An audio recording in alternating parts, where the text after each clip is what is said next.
He wasn't getting a banana or anything like that. No. He was upset at the word banana, which just makes me laugh. Yeah. But no, he wasn't. He was just enjoying himself. And I think very gradually, those things, which are seen much more than serious documentaries about animals, will make people think, oh, wait a minute, the distinction between human and animals, which is essentially just a religious one. It's created by religion, the idea that we're special. That we're special. We're not. We're not special. We're not special. We are at all. just an animal who happen, through having a slightly bigger brain, to have imposed dominance on other animals. Yeah. But I think very gradually, those videos, possibly not the one of the pug doing the Hitler salute. Sure. But although that is a very human thing to do, as we know. But it will gradually make people think, oh, animals, they're not this lower caste. No. They're not. And therefore we can't eat them. Well, my friend is a psychologist and he's starting to specialise in apes. He's in Australia.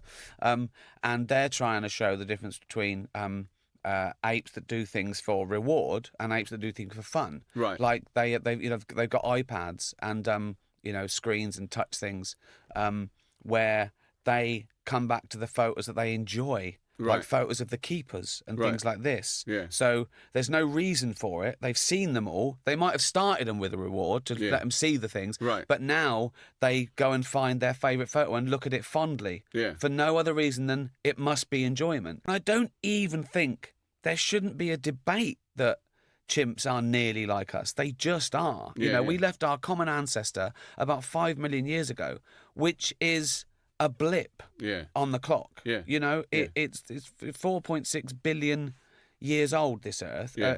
Evolution, the first lonely spawn lump of fucking gloop, right, was like 3.5 billion years ago. And we've been around for no time at all.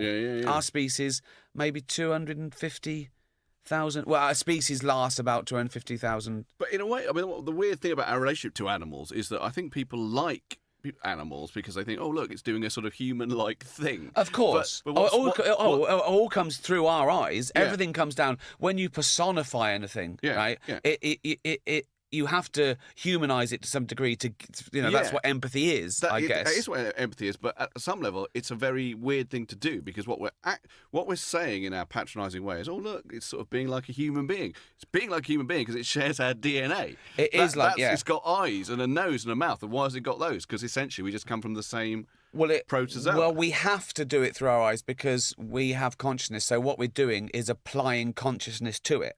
And the only way we can understand what consciousness is because we have it. Yeah. So we're sort of saying they're sort of human. They might be thinking like us. So which means they might be thinking at all. Yeah. So and again, that's a matter of degrees. We know that a chimpanzee sits there and maybe thinks of stuff like we do. Yeah. Not as sophisticated. Probably doesn't think about art or Great British Bake Off or